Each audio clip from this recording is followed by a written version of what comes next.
Hello everybody, welcome to your Daily Pop. Let me give my buddy over here a nice little shake. I'm all excited. I got Edward out for pre-Halloween.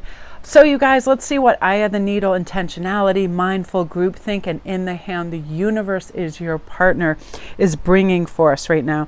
I love this so much because I feel like this denotes a state of knowing the direction we want to go in and what we want to receive, achieve, or believe, right? So intentionality. I want to do this because I want it to result in that. I want to send my grandmother a bouquet of flowers because I know it'll lift her spirits and make her feel good, right? Now, when we have intentionality in our world, we think before we act, right? We know kind of A will create B. So the intention is for me to live a long and healthy life. So what am I going to have for breakfast? Fresh fruit and some water and coffee, or 15 Danishes and a gallon of, milkshakes. You know what I mean? Intentionality, knowing that A will beget B.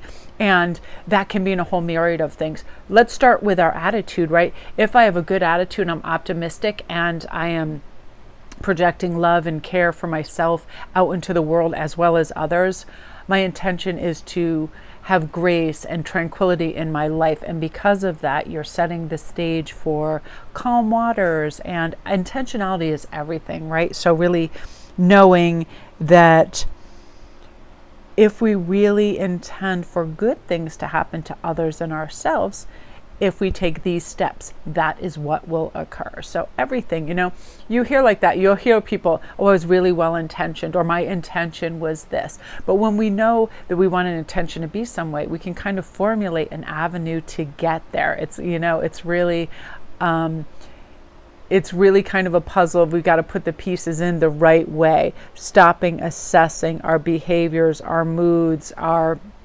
perspective on things to create things to happen in a really nice way. And I'll keep giving Edward a little shake here because I love that. Now, I love this mindful groupthink. I ran across this thing this morning and I remember thinking, wow, imagine if schools actually helped kids identify their strengths and what they really loved and what their creative, gifts were, by exploring their talents and gifts from a young age and growing their skills over 12 years instead of letting them all follow the same textbooks, the same routine like sheep, and leaving them confused after graduation thinking that creative endeavors are a bad thing, that you will face all these hardships because of them, right?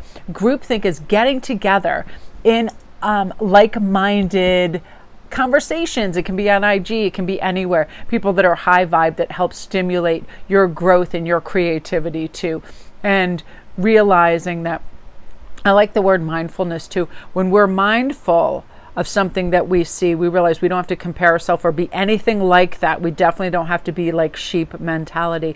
That I keep seeing this thing over and over on my thing too, where this autistic girl is quoting Kurt Cobain. It says, they all laugh at me because I'm different, but I laugh at them because they're all the same. So be careful of groupthink, that you should be a certain way or react or respond or adhere to certain rules because everybody else does. Very important, right? And I've always been a little bit outside of all of that. And, and we meet resistance, right? Because like-minded people that want to work in flocks will tend to do that. And new ideas are seen as a threat as opposed to expansion. So no worrying about that, because then we go into the universe as your partner. So you're going to have the people in your life that help you progress. You're going to have the people, thoughts, ideas, creations, and the path that make you feel balanced and soulful and enriched and rested and like you can progress in your life. And this is a wonderful way too to get rid of lack mentality, because when we have the perspective that the universe is protecting, guiding and helping us,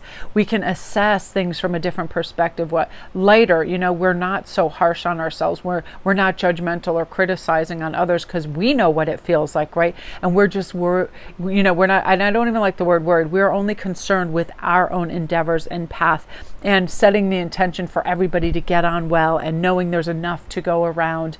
And I love this energy right before Halloween too. I just like how kids, they don't care. They love pretend in costumes and supernatural and other worlds so much. I'm seeing them all over the place, shopping on the sidewalks, already dressed in their costumes days in advance of Halloween because they're excited. again, monitoring other people and how they act and how we compare doesn't help us. I just feel like we should go off instinct, and we shouldn't try to be interpreting other people's motives constantly. Just when our intentions are good for ourselves and for others, we operate in a much higher vibration, and we recognize this more and more, that the universe is out there and we're in partnership with it, and it's constantly helping us. Just think of the body, how it heals, how miraculous that is. I've been amazed. You ever just like whack your leg really hard and you get this dark, crazy bruise, and you're like, oh, that's going to be there forever. And within 48 hours, it's gone, right? A cut, a scratch. It's amazing. Our capacity to heal and move on and move towards what is going to heal us, help us, and bring us to the next level is what we're all about. And, have grateful anticipation, have gratitude for what we already have, recognize we have all the resources we'd ever need, and implementing them for growth, for success, for, new steps in different directions, which I love. So that's your daily pop, you guys. Edward and I are wishing you a happy. And tomorrow I'm going to have like a fun, spooky kind of set. So I'm really excited. So love and light, you guys.